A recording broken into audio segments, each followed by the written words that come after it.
Vamos estipular uns tempos aqui para vocês também fazerem perguntas. Uhum.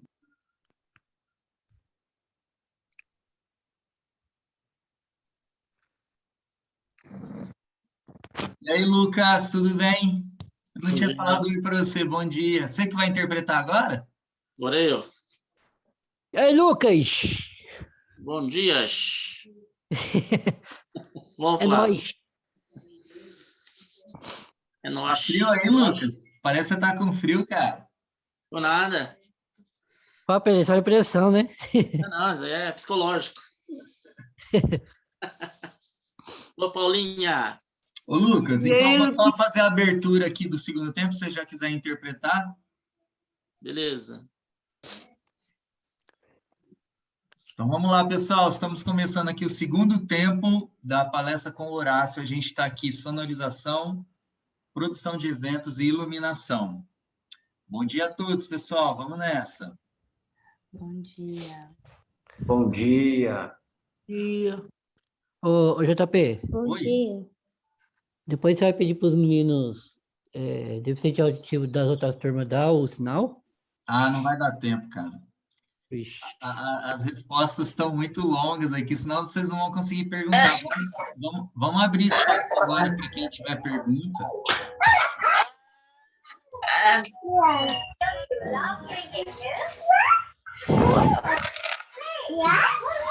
Nossa, que barulho.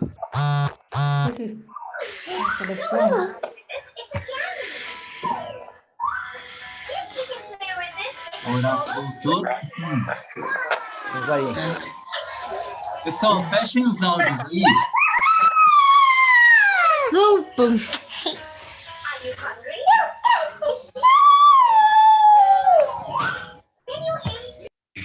Aí, pronto, foi a Érica.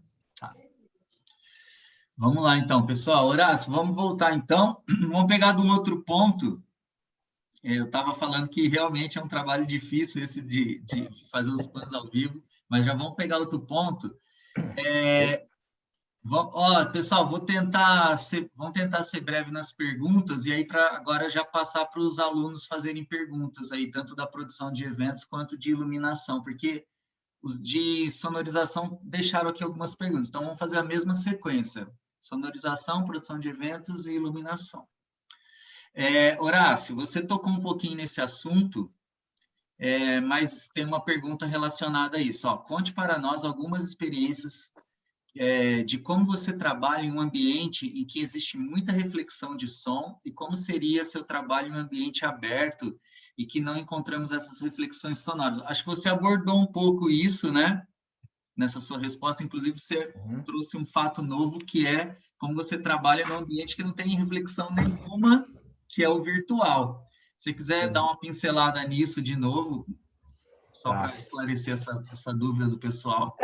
No ao vivo é o seguinte, né? Você tem que sempre contar que as reflexões elas existem e você tem que tentar trabalhar com elas. Então, você vai ter que fazer um som num lugar que é muito vivo, né? A gente fala que é muito vivo, é um lugar que tem muita reflexão. Eu costumo fazer o quê? Eu acho que a melhor maneira é a gente tentar levantar o máximo possível as caixas de som de PA, né? Eu acho que vocês sabem o que é PA, né? Levantar o máximo possível e inclinar elas para baixo em direção ao público, né? Quando você diz levantar, é suspender, deixar no alto, pessoal. Suspender, isso, suspender, deixar no alto e fazer um ângulo aí que essa caixa não fique mandando som para a parede, fique mandando som para o público, né? Vamos pensar que o público ele é um material de absorção.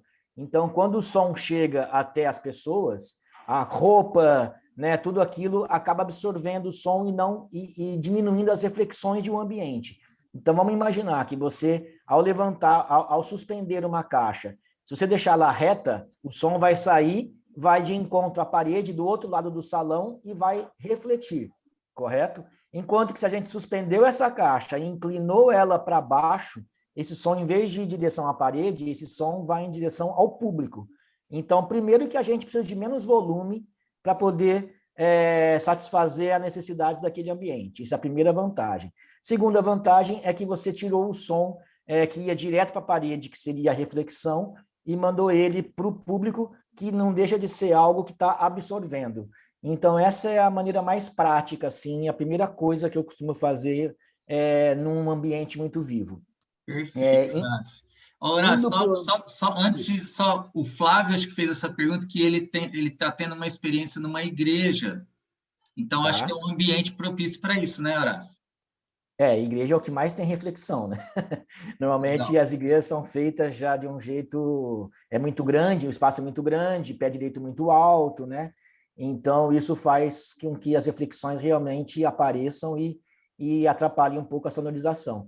Eu acho que é isso, quanto mais a gente mandar o som para onde está tendo a absorção, né? É o caminho mais fácil. Numa igreja, a grande dificuldade disso é que vamos pensar que quando você suspende a caixa, inclina ela para onde estaria o público, como eu falei, o público estaria ali, não está ainda.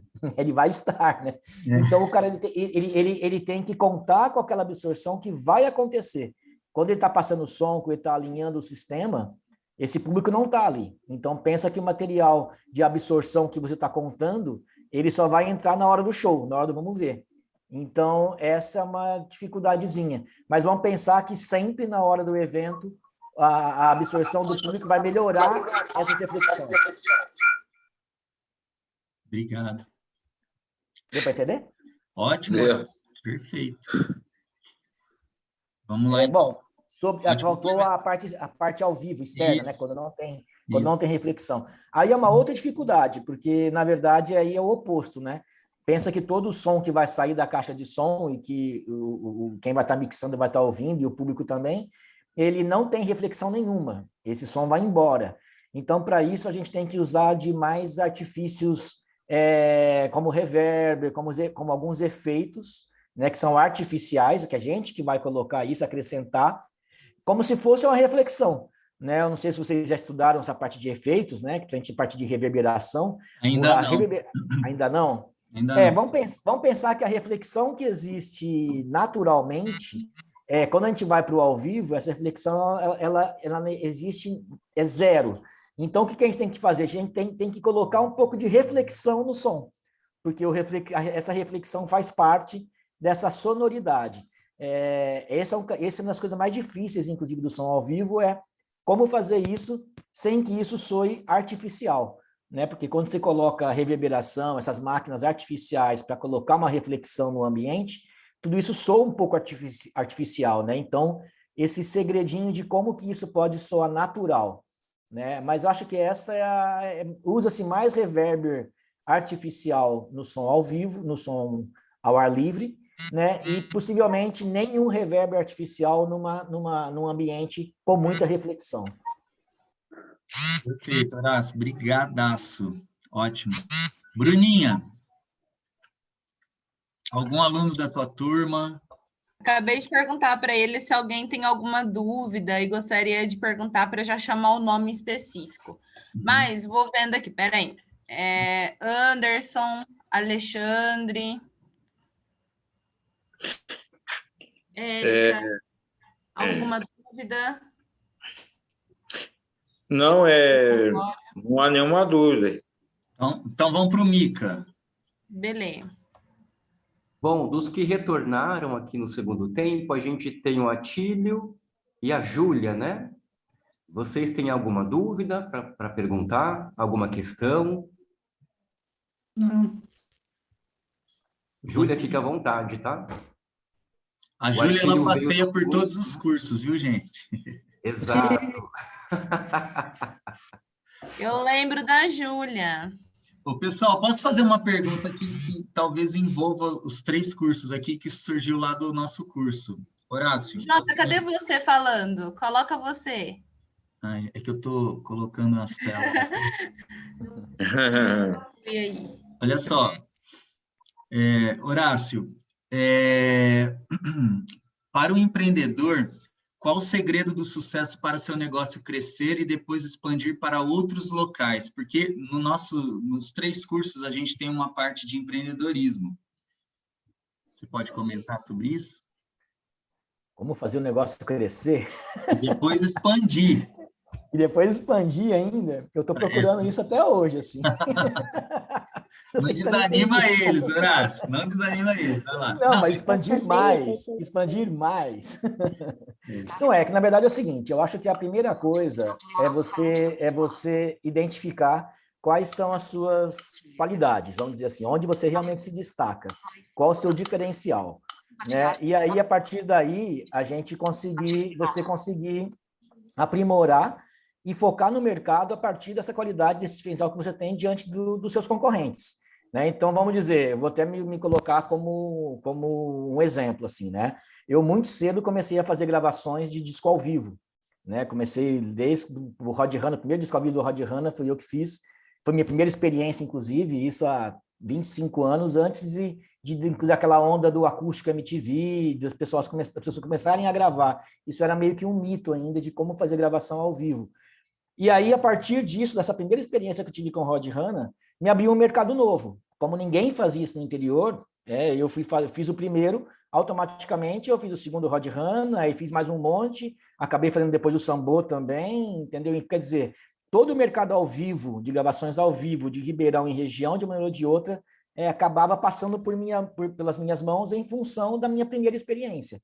Então, assim, eu acho que a primeira coisa é tentar se aventurar por caminhos novos, né? Porque aqueles caminhos que são convencionais está todo mundo buscando e a concorrência vai ser muito grande. Então, onde que eu posso fazer algo que ninguém está fazendo, né? Como que eu posso fazer isso com um diferencial, né? E a partir daí você não tem mais que concorrer com o mercado, você tem que concorrer muito mais com a sua capacidade de evolução do que com o mercado em si, porque você está oferecendo algo que não tem no mercado, né? Então, eu acho que a principal coisa é isso. E também identificar, fazer aquilo que você faz bem feito. Também, mesmo que você pode identificar o que você vai fazer direito, também identificar quais são as suas limitações e o que eu não tenho aptidão e não vou fazer direito, né? Então, automaticamente eu já percebo que aquilo ali eu vou colocar de lado e ou ter algum colaborador comigo, ou terceirizar, porque eu percebo que a minha aptidão não me leva a ter evolução naquele tipo de função. E acho que a principal coisa é isso, cara, identificar onde que o meu talento pode ser, o seu talento, né, pode ser um diferencial. Então, você apontou uns pontos ali que eu vou pontuar aqui para o pessoal reforçar com o pessoal. Então, identificar no que você é bom e, de repente, também as suas fraquezas e focar no que você é bom. Fazer parcerias, importante, e não esperar estar pronto para começar. Né, Horácio? Pelo que você falou, assim, foi tua primeira e aquilo abriu portas, né? Sim, sim. Muito bom. Horácio, tem uma frase que eu tenho lido bastante e fala justamente sobre isso daí, não esperar estar pronto para começar. E aí você vai ajustando de acordo com... E tem também uma outra que eu ia falar, na hora que você estava falando, eu pesquei aqui, eu falei, putz, eu preciso falar. Daqui a pouco eu vou lembrar, aí eu torno a falar aqui. Mas perfeito, pessoal. Ó, vou mandar outra aqui. A partir do momento, Mica e Bruninha, se estiverem, vão me chamando. Eu posso fazer uma pergunta aqui? Por favor. Relembrando do primeiro tempo, sou intérprete de Libras, o Lucas, vamos orar. Prazer estar te interpretando aí, viu? Essas partes técnicas. Obrigado. Então, a pergunta, falando sobre live, eu fiquei com uma dúvida aqui. Você falou sobre live, remete muito à pandemia, né? Mas a gente vai mudar os termos, os shows, né? Fazer os shows online. Por exemplo, você falou de fazer, às vezes, até uma coisa híbrida. Vai ter um show, vem na minha imaginação aqui, vai ter o show presencial e, ao mesmo tempo, vai ter o show online. Aí, aquela galera presencial pagou para ir. Será que vai ter alguma plataforma que a galera vai ter que pagar para assistir também? Porque está sendo uma coisa mais particular, fechado, né?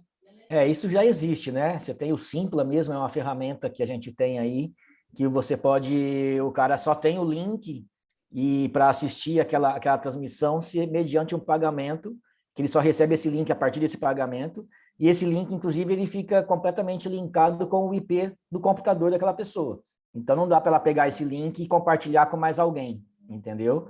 Então, a gente já tem essas ferramentas aí, sim, e eu acredito que isso vai ser uma ferramenta futura, com certeza. Até mesmo porque você pensa, eu penso muito nisso, acho que a gente pode oferecer para quem está em casa, através do online, conteúdos exclusivos, né? Pensa que, por exemplo, quem está pagando em casa, de repente pode estar acompanhando o artista chegando no camarim, e ele no camarim antes de entrar para o show, por exemplo, né? Ele pode ter outros conteúdos que a gente pode estar levando e, de repente, ser um atrativo, né? Isso é uma coisa que ainda está todo mundo tentando descobrir como isso vai acontecer, mas eu tenho quase que certeza que isso é uma realidade. Obrigado. Respondido. Ótimo, Horácio. Horácio, tem uma outra aqui, ó. Horácio, na sua opinião, um técnico de som deve ser um especialista em um estilo de música ou um generalista? Quais as vantagens e desvantagens? Bom, vamos lá. Eu, particularmente, acho que o técnico, a primeira coisa que todo mundo busca é fazer aquilo que gosta, né? Então, não adianta eu, por exemplo, eu não gosto de sertanejo. Então, eu evito fazer som para o sertanejo. Por quê? Ao não gostar, eu também não ouço o sertanejo no meu carro, na minha casa, eu não tenho o contato com essa música diariamente. Então, talvez aquilo que aquela música, aquele estilo musical esteja buscando, ou seja, uma referência de padrão, pode ser que não seja aquilo que eu vá buscar e vá imprimir naquela sonoridade.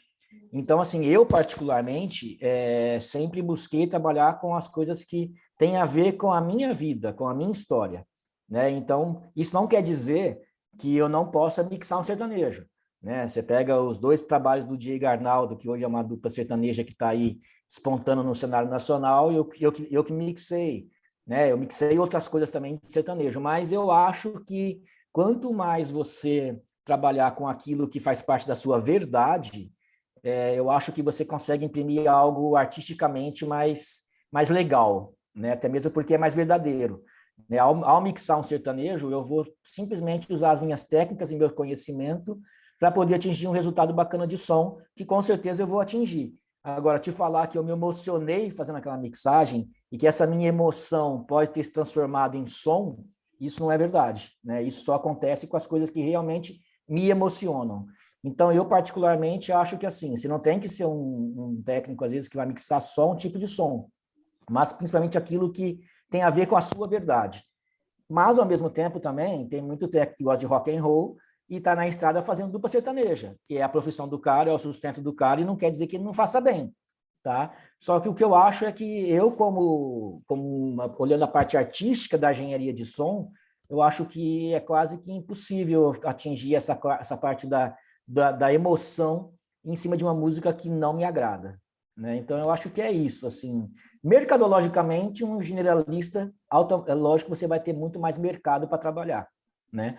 Agora, se especializando, também pode fazer com que você atinja um resultado melhor em um certo estilo e talvez isso venha a te valorizar mais, né? Então, acho que não tem uma verdade sobre isso. Eu, particularmente, prefiro trabalhar com aquelas coisas que eu gosto de ouvir e que tem a ver com a minha história, com a minha verdade. E, como eu falei, que não é o sertanejo, mas já fiz sertanejo que já ficou entre as 100 músicas mais tocadas no Brasil, entendeu? Então, acho que é meio que por aí. Ótimo. Ó, a Bruninha e o Mica fizeram algum comentário? Vocês querem abrir aí, pessoal? Coloquei que, em especial, a iluminação e a sonorização, ela transcende a música, né? Eu acho que transcende a música nesse momento no online, pelo menos. Envolve também o uso dessa ferramenta em cursos online, palestras, workshops, espetáculos, né? Talvez só para a gente também tirar um pouco dessa percepção de que, vou trabalhar com iluminação, com sonorização, então vou fazer show, né? Acho que tem aí também outras opções de atuação, né? Mesmo porque, só para complementar, no nosso curso tem pessoas que querem trabalhar com palestras, com DJs e com igrejas, entendeu? Uhum. Sim, sim.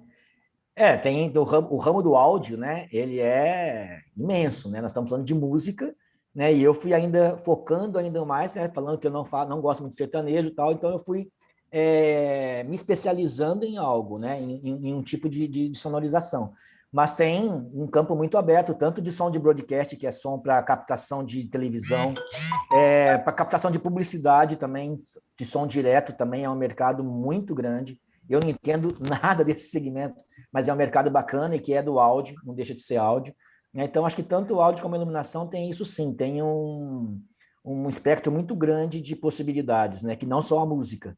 Né? Horácio, mas só que tem um princípio. Por exemplo, eu vejo o pessoal que começa, por exemplo, acompanhando uma banda, vai ganhar uma experiência muito legal, e automaticamente ele começa a se interessar por estúdio.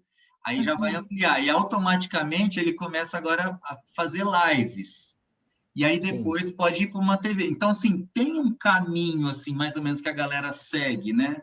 É difícil falar assim, Sim. olha, vou ser um técnico de som para trabalhar lá na TV, logo de cara. Existe um caminho que ele vai começando. Começa na igreja, depois faz uma banda, depois, né? Sim, É coerente isso que eu estou falando? Até para dar um caminho para o pessoal que está aqui. Olha, eu acho que até já foi mais, viu, JP? Hoje, como a gente tem cursos de áudio, muito curso online, né? Tinha já cursos também, tanto o IATEC, o IAV, outros cursos também presenciais que tinham por aí. E muita gente que às vezes começava num outro segmento e acabava indo para o curso de áudio para tentar entender melhor, principalmente a parte de física, né? A parte de como fazer a captação melhor, mas pessoas que às vezes começaram pela TV, entendeu? Pessoas que às vezes o pai era cinegrafista da televisão ou de uma empresa X e o moleque ficava lá olhando, quando viu, começou a mexer no som para captar coisa para televisão e ele não tinha nenhum conhecimento técnico e acabava indo procurar um curso de áudio. Eu falo isso até porque eu fiz um curso de áudio em São Paulo há 20 anos atrás e que uma pessoa que estava lá com a gente, tinha 18 anos de idade, estava entrando para trabalhar na Rede Globo, para trabalhar com captação de som de telejornalismo, entendeu? Que é o que é? Colocar o lapela para o repórter e saber que esse lapela tem que ter 2 canais, que se um falhar ele tem que ter um segundo, entendeu? E saber que aquele ambiente que o repórter está pode ser bom de acústica ou não, entendeu? Então, existe um segmento grande. Normalmente, vem pelo show, né? Porque a música é glamurosa, né? A música, o show business tem um glamour e as pessoas se interessam pelo áudio normalmente por isso. Mas não quer dizer que não possa, hoje em dia, como o áudio está ligado a muitas coisas, que não possa vir também por um outro caminho, vamos dizer assim, né? Principalmente broadcast. Eu acho que frente produção de cinema, produção de televisão, eu acho que essas coisas estão evoluindo demais. Não sei se vocês podem pegar um som no Brasil de um cinema dos anos 70, você não conseguia entender o que os atores falavam. Você pega um som hoje, um som está quase igual ao dos americanos, entendeu? Então, isso é uma história, e esse pessoal não vem da música, entendeu? Esse pessoal, muitas vezes, nem passa pela música e nem tem a musicalidade no seu sangue, entendeu? Perfeito, Horácio. Horácio, temos aqui a Nath, ela é do curso de sonorização, ela levantou a mão, pode fazer a pergunta, Nath. Só que teu áudio está... Oi, Horácio. Espera só um minutinho, deixa eu te fixar aqui. Eu vou deixar a Bruninha e o Mica aqui direto, porque daí vocês interagem, eu não preciso ficar caçando, tá, gente? Beleza. Estão indo bem aí? Tá escutando bem? Tá. Então, sim, Nath. Horácio, ainda sobre shows, né, de live, você falou que o futuro seria mais para live do que presencial, né? Essa é a tendência. Não, eu acho que vai ser híbrido, acho que vão ter as duas coisas. Eu não acho que uma coisa vai sobressair, não. São espaços diferentes, entendeu? Acho que cada um vai ocupar seu lugar. Você acha que... Não, quais seriam os prós e os contras para no show live em casa, na sua opinião? A diferença de um show e de uma live, é isso que você quer dizer? No show live, quais seriam os prós e os contras? Os contras. Eu acho que o pró, com certeza, é a possibilidade da sua música, da sua arte, né, chegar no mundo inteiro. Você tem, sei lá, 7 bilhões de pessoas no planeta que podem dar um clique e, de repente, ouvir o teu som, né? Como você vai fazer com que aquelas pessoas se despertem e tenham interesse no seu trabalho é outra história, mas você tem essa possibilidade, né? Enquanto que fisicamente, presencialmente, você vai estar sempre limitado ao espaço, à capacidade do espaço físico, né? E, além disso, acho que uma outra dificuldade, e eu vou falar até pela música autoral, principalmente, que é uma música que sempre teve muita dificuldade em achar seu lugar, uma música nova, para as pessoas terem interesse em conhecer isso, eu acho que pelo online, essa música autoral encontra com muito mais facilidade as pessoas que estão dispostas a ouvir coisas novas do que no presencial. Então, eu acho que para um compositor, por exemplo, eu vou até usar um exemplo do próprio Kilotones, né, que é uma banda a JP, que está sempre na busca, como qualquer artista, em como expandir o seu público. No online, a música deles pode chegar até o Japão, pode chegar até os Estados Unidos, pode chegar até Marte, né? Enquanto que a música presencial sempre vai estar presa àquele espaço físico. São experiências diferentes, entendeu? Eu acho que as duas coisas são importantes. Eu acho que o presencial ele tem uma energia, tem uma troca de calor que o online nunca vai conseguir trazer. Nunca é demais, né, eu falar, né? Porque nunca vai saber, né? Mas hoje o 5G está chegando aí, né, Horácio? Então, vai saber quais são as experiências sensoriais que vão nascer futuramente aí, né? Mas hoje, com certeza, um show presencial tem uma energia, tem uma vibração, tem um calor muito maior do que o online. Mas o online não deixa de ser uma outra experiência. Eu falo que não é substituir um pelo outro. Eu acho que é um novo caminho, uma nova experiência que não anula a presencial, entendeu? São experiências diferentes. O que eu posso falar como engenheiro, assim, que aquele fiozinho na barriga que eu tenho quando eu estou no camarim, antes de ir para a mesa de som para fazer um show, é o mesmo fiozinho na barriga que eu tenho hoje, 5 minutos antes de dar o play numa live. Entendeu? Então, é o mesmo. É a mesma coisa, desperta, eu acho que vai lá naquela partezinha do cérebro e aperta o mesmo botãozinho, entendeu? E isso foi o que mais me trouxe benefícios na pandemia, em fazer live, porque fazer som é o que eu mais gosto de fazer na vida, né? Então, e automaticamente essa sensação, esse frio na barriga, com certeza faz parte disso. E ao fazer as lives, essa coisa que estava meio que adormecida durante a pandemia, ela foi resgatada. Então, independente da questão financeira, a importância disso para a minha vida foi fundamental para poder passar por esse período e continuar tendo o contato com aquelas coisas que me dão prazer, entendeu? E falando em relação financeira, você acha, na sua opinião, que o custo de uma show live é mais barata do que um show presencial? Ou tanto faz ou é igual? Então, eu acho que o custo de investimento de uma live é infinitamente menor do que o ao vivo e infinitamente mais ainda, menor ainda do que antigamente a gente tinha que gastar para fazer produções audiovisuais como DVDs, como aqueles conteúdos que a gente fazia antigamente. Né? Para ter uma ideia, eu lembro que no nosso primeiro DVD do Rod Hanna, com o produtor do Rio de Janeiro, a gente teve um investimento de 100, 120 mil reais. Né, com vídeo, áudio, todo o investimento. Hoje uma live com 5, 8, 10 mil reais, faz uma live bacana e sai dela com conteúdo de som, sai dela com conteúdo de vídeo, de áudio, de tudo isso. Então, esse custo caiu muito, entendeu? Então, eu acho que... E sem dizer a possibilidade de que você tem de alcançar muito mais gente através do online do que pelo presencial. Sim, isso, só para concluir. Eu vi numa live do Toquinho, que ele cobrou, né, o show dele, claro, né? Eu achei um preço muito caro para ter um show em casa. Foi quase 500 reais o show dele. Entendeu? É muito caro para mim pagar um show. Mas, assim, cada um. E eu acho que, sim, seria um preço de quase 500 reais presencial e não online.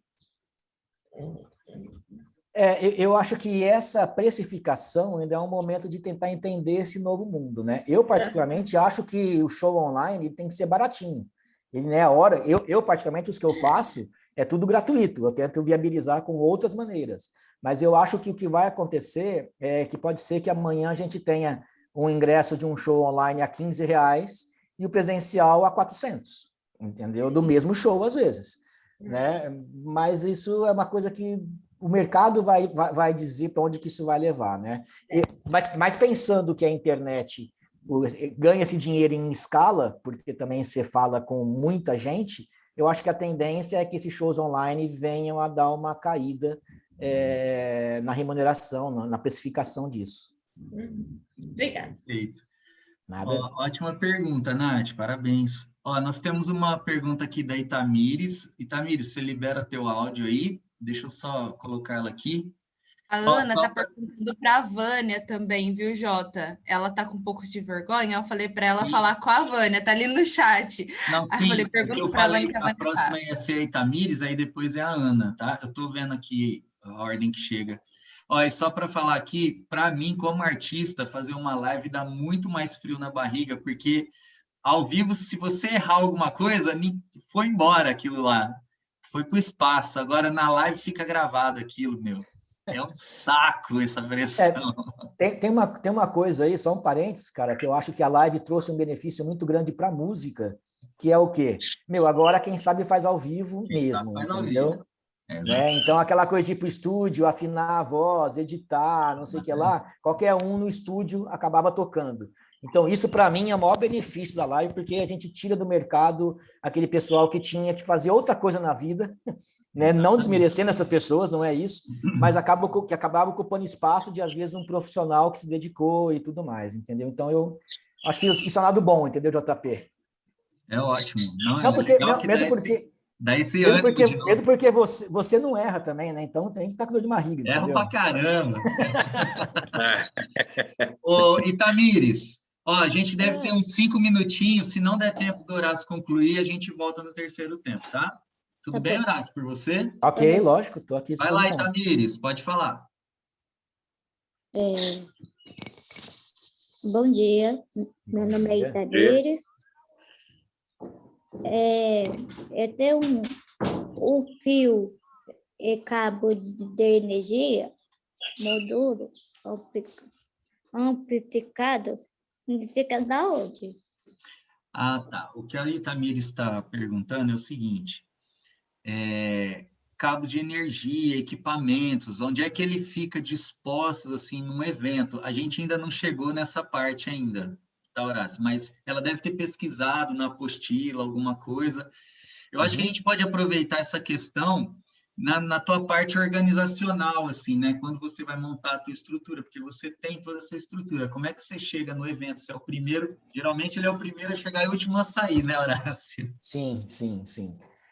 Bom, primeira coisa, já uma dica muito, muito importante, já que você entrou nesse assunto, e que também muita gente não sabe e tal, é que, assim, cabos de áudio que estão transmitindo sinais de áudio nunca devem ser passados ao lado de cabos que passam energia, tá? Porque o cabo, ele induz a energia, ele não fica só no cabo, ele induz também ao seu redor, e também está induzindo essa energia. E quando você coloca um cabo de áudio junto com o cabo de energia, você corre o risco desse cabo de áudio transmitir um ruído, né? Então, a primeira coisa, e aí falando em organização, é que eu olhando para um palco, quando eu vou começar a montar som e luz, a luz tem que mandar o cabo por um lado do palco e o som tem que mandar o cabo por outro lado do palco, para que eles não cruzem e você traga ruído de energia da luz para o som. E isso é muito comum, isso é um erro grotesco, assim, mas que eu vou te falar que empresas de médio porte para baixo cometem isso quase que toda hora, e talvez até por sorte que não tenham tantos problemas, mas volta e meia eu vejo o cara toda hora fechar o volume da guitarra ou aumentar, fechar e aumentar, porque está tendo ruído e talvez simplesmente porque está passando o cabo pelo lugar errado. Então, a primeira coisa é isso, é pensar que cabo de energia não cruza com cabo de sinal. Eu sei porque eu bato muito nessa tecla com meus colaboradores e a cada dia eu tenho que estar relembrando isso, porque quando eu vejo, está passando o cabo de sinal junto com o cabo de energia. E sem dizer que assim, né? Vamos pensar que existe a parte estética, né?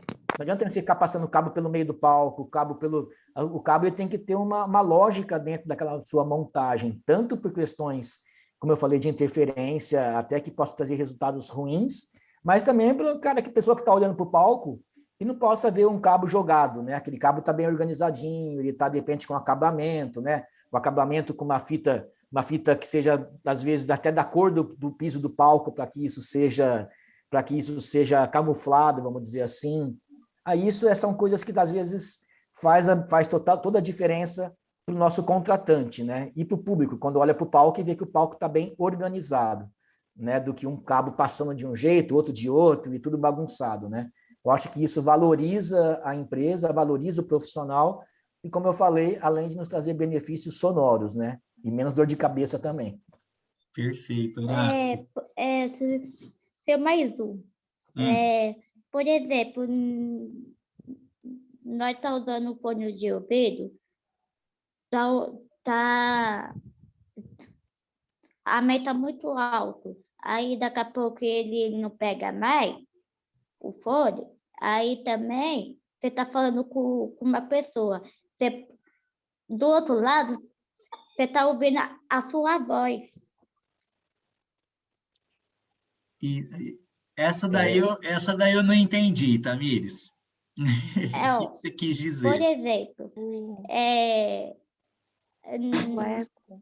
nós estamos usando o fone de ouvido.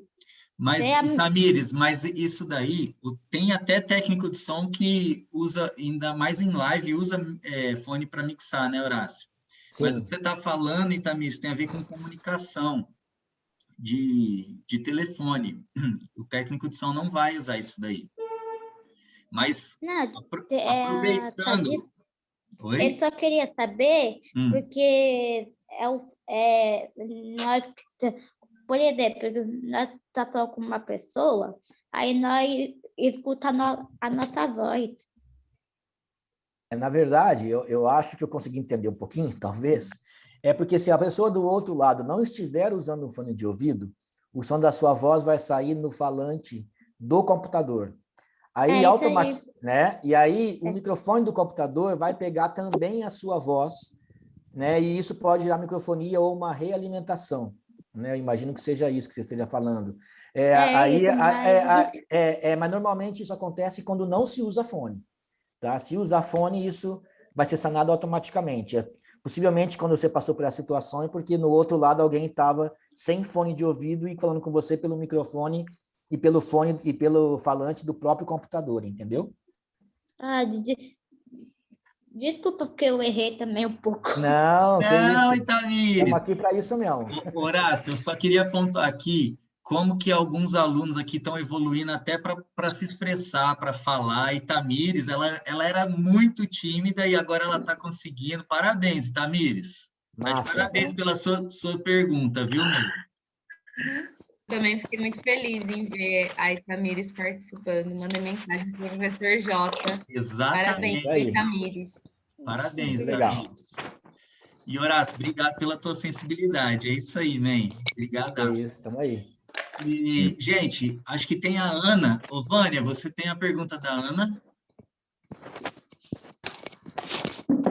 Pessoal, se cair aqui, a gente volta daqui 10 minutinhos, tá? Deve estar para acabar, eu não estou vendo quanto tempo. Agora está com o microfone mutado.